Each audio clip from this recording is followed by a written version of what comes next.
funny, people are always trying to find ways now to criticize the documentary The Revolutionary Holocaust that aired on Friday. 4 million people watched at 5 p.m. It's unheard of. I'm going to give you a new critique. No one in their right mind is going to defend Stalin or Mao or Che. No one would ever do that, right?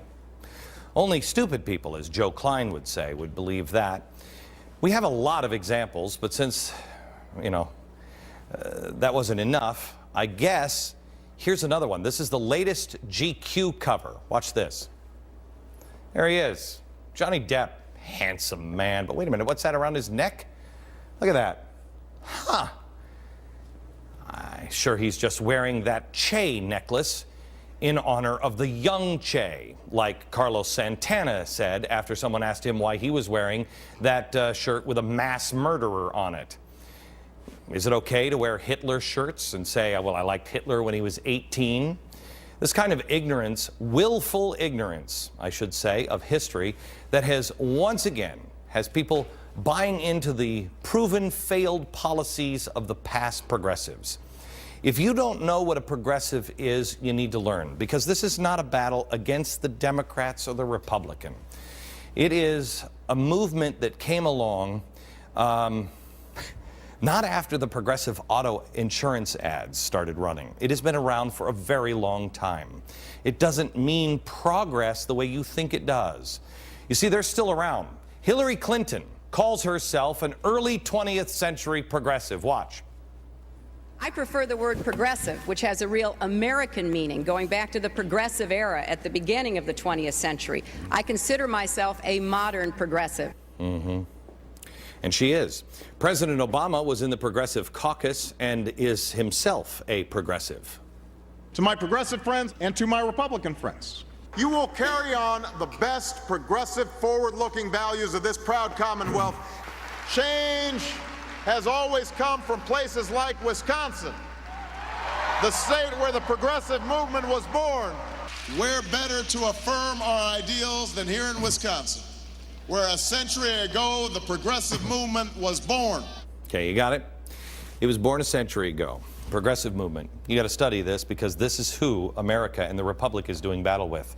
They now have 83 members in Congress and the 20 standing committees in the House. Out of the 20, 11 are chaired by members of the Progressive Caucus.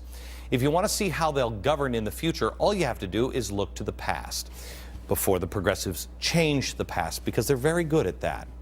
I showed you last break, when policies fail, progressives create enemy scapegoats. Attack them, blame them, punish them, silence them.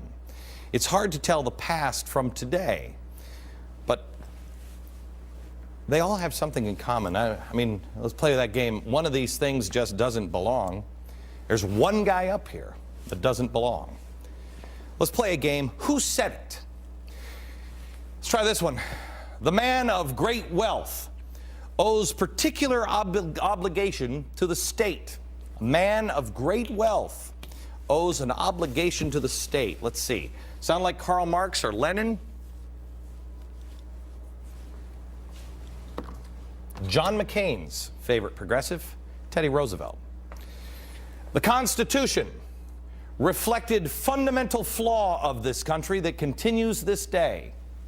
The Constitution reflected the fundamental flaw of this country that continues to this day. Whoa! Who might have said that? A progressive. Barack Obama. To hell with the Constitution when the people want coal. That one's confusing because progressives, I know, are against coal. So who could that be? I mean, if I didn't know Ronald Reagan was definitely not a progressive, I might say him because of the coal thing. But he would never say to hell with the Constitution. Who said that? John McCain's favorite president, Teddy Roosevelt. Are you seeing? It's not about the Republicans and the Democrats. It's about progressives. There are progressives inside the Republican Party and inside the Democratic Party, but it is the Democratic Party that is about to lose its life to the progressives, and the Republic will be next. How about this one? The country that is more developed industrially will only show to the less developed the image of its own future. This sounds good, doesn't it? That sounds good. That's why it's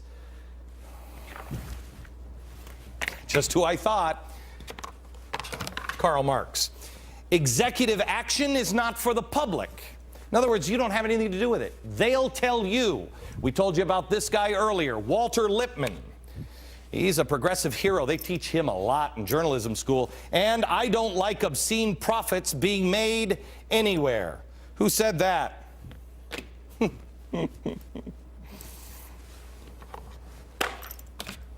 John McCain. Anti-business, anti-capitalism, anti-constitution. That's what progressives are. That's what you're fighting against. So how about these two presidents?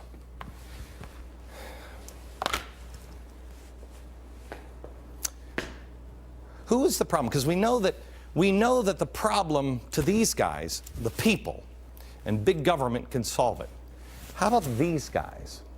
Washington and Reagan, who did they fight against? Next.